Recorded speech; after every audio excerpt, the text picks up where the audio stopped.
আজ 15ই আগস্ট জাতীয় শোক দিবস। জাতির পিতা বঙ্গবন্ধু শেখ মুজিবুর রহমান ও তার পরিবারের সকল শহীদদের প্রতি গভীর শ্রদ্ধাঞ্জলি। এই ধানমন্ডি 32কে এত ভয় লাগে তোদের? তোরা যতই মব ভায়োলেন্স করস না কেন, সাধারণ মানুষকে দমায় রাখতে পারবি না। কারণ সাধারণ মানুষ বঙ্গবন্ধুকে ভালোবাসে, কোনো দলকে ভালোবাসে না, বঙ্গবন্ধুকে ভালোবাসে। বাংলাদেশকে যারা ভালোবাসে তারা বঙ্গবন্ধুকে ভালোবাসে।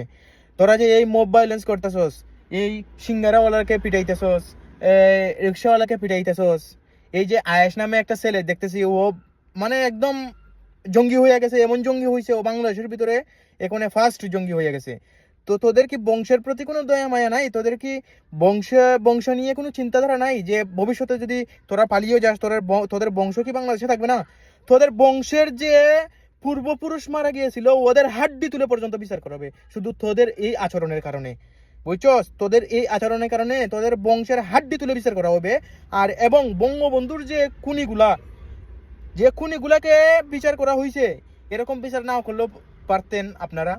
বাংলাদেশ আওয়ামী লীগ এটা এরকম বিচার না করলেও পারতো, শেখ হাসিনা এরকম বিচার না করলে পারতো। এর থেকে আরো জঘন্যতম বিচার করা উচিত ছিল।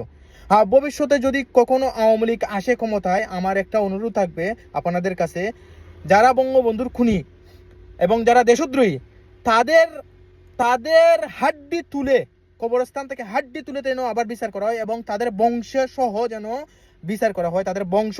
বিচার করা হয়। এটাই আমার একটু অনুরোধ। আর অপেক্ষা কর রাজাঘরের বাচ্চারা, ডিসেম্বর আসিতেছে, আফাও আসিতেছেন, অপেক্ষা কর। ফাঁসির দড়ি ঝুলবে কোন দিকে, তোদের অস্তিত্ব কি, তোদের বংশের অস্তিত্ব সহ পাবি না খুঁজে। এটা আমাদের ওয়াদা করাই। আমাদের আওয়ামী লীগের, আমাদের না শুধু সাধারণ মানুষ থেকে ধরে আওয়ামী লীগের হারানোর কিছু নাই, ভয় নাই, কিচ্ছু নাই।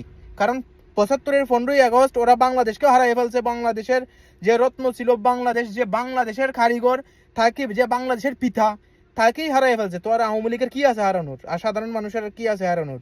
তোদের বিচার সাধারণ মানুষ এমনভাবে করবে, রাস্তাঘাটে, এই মহল্লায়, গলিতে সব জায়গায় তোদের বিচার করা হবে।